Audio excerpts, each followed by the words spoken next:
Hello guys, my name is सर्वेमिनेट hi and welcome back to my YouTube channel just telling you. Indian इतना पान क्यों खाते हैं और इतना क्यों थूकते हैं, तो चलिए जानते हैं।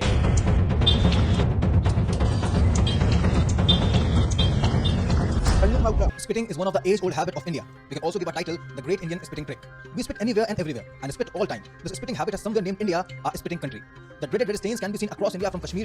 लेकिन इंडियन इतना पान क्यों खाते हैं, तो चलिए शुरू से देखते हैं कि पान की उत्पत्ति कब हुई थी और पान का इस्तेमाल कब से बढ़ा। तो पान का उल्लेख आयुर्वेद में भी हमें मिलता है। अगर हम देखें तो मिडिवल पीरियड में मुगल दरबार में भी पान को एक माउथ फ्रेशनर के रूप से खाया जाता था और इसे वो दोस्ती और प्यार जताने के लिए भी यूज करते थे। तो दुनिया में सबसे पहली बार स्पिटिंग रिचुअल ग्रीक लोगों ने स्टार्ट किया था और वो इसे शुभ शकुन भी मानते थे और वो 3 बार थूकने में यकीन करते थे। लेकिन 3 बार ही क्यों? क्योंकि ऑड नंबर बहुत सारे कल्चर्स में शुभ शकुन माना जाता है और केन्या में जो मसाई पीपल है वो भी हैंडशेक करने से पहले अपने पाम पर थूक लगाते हैं और वो इसे रिस्पेक्ट एंड लव का सिंबल मानते हैं।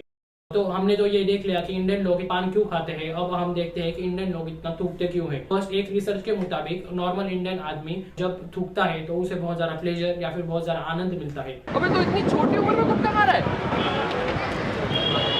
मजा आता है। इंडिया में बहुत सारे ऐसे कल्चर है जहाँ पर पान खाकर थूकना या फिर सिर्फ थूकना बहुत ज्यादा शुभ माना जाता है, जैसे कि बुरी नजर ना लगे। तो बहुत सारे दुकानदार अपने पैसों पर थूक लगाते हैं, जिससे अगर उनसे पूछा जाए तो वो रीजन बताते हैं कि इससे बुरी नजर नहीं लगती। बहुत सारे लोग अपने अंदर की इम्प्योरिटीज को बाहर निकालने के लिए भी थूकते हैं। तो इंडियन सिनेमा में भी पान खाना, सिगरेट पीना या फिर दारू पीना, ये भी एक बहुत ज्यादा कूल इंसान को दिखाया जाता है। पान खाने से और पब्लिक एरिया में स्पिटिंग करने से क्या इम्पैक्ट हो रहा है वो हम देखते हैं। पब्लिक में स्पिटिंग करने की वजह से भी इंडियन गवर्नमेंट को बहुत ज्यादा नुकसान सहन करना पड़ता है। गंदगी की वजह से बहुत सारी बीमारी होती है और इस वजह से भी एक नॉर्मल इंसान या फिर इंडियन गवर्नमेंट का पैसा भी हॉस्पिटल पर बहुत ज्यादा बढ़ता है। गंदगी की वजह से ही वाटर प्रॉब्लम्स भी बहुत ज्यादा बढ़ती है। फिर पब्लिक में स्पिटिंग करने की वजह से ट्यूबरकुलोसिस भी, कोविड-19 और फ्लू, ऐसी बहुत सारी बीमारियां भी बढ़ती है। अगर हम देखें पब्लिक में स्पिटिंग या थूकने की वजह से भी हमारे टूरिज्म सेक्टर को बहुत ज्यादा नुकसान उठाना पड़ता है।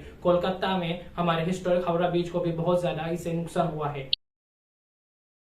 तो how US manage to stop public spitting. अगर हम देखें 19th सेंचुरी में यूएस में ट्यूबरकुलोसिस क्राइसिस आया था और उन्हें ये पता चला कि ये बीमारी स्पिटिंग की वजह से और ज्यादा बढ़ रही है। तो उन्होंने पब्लिक बिहेवियर को बदलने के लिए मास अवेयरनेस कैंपेन और बहुत ज्यादा एजुकेशन एफर्ट्स भी लिए। तो उन्होंने बहुत ज्यादा स्ट्रिक्ट लॉज भी बनाए। न्यूयॉर्क लीफलेट के मदद से उन्होंने स्पिटिंग की वजह से होने वाले हेल्थ प्रॉब्लम्स भी इसमें बताए। न्यूज़पेपर की मदद से उन्होंने जो स्पिटर्स है उन्होंने आइडेंटिफाई किया और उन्हें कंडम करने के लिए भी न्यूज़पेपर का इस्तेमाल किया था। तो उस वक्त उन्होंने बस या फिर बहुत ज्यादा टैक्सी, इनके ऊपर भी बहुत ज्यादा एडवर्टीजमेंट भी किया था। तो उन्होंने बहुत सारे एसोसिएशन बनाए थे, जैसे national tuberculosis association, women health protective association. तो यूएस गवर्नमेंट ने पब्लिक को साथ लेकर एक पब्लिक ओपिनियन बनाया कि स्पिटिंग करना एक बुरी आदत है और इससे ट्यूबरकुलोसिस बढ़ रहा है।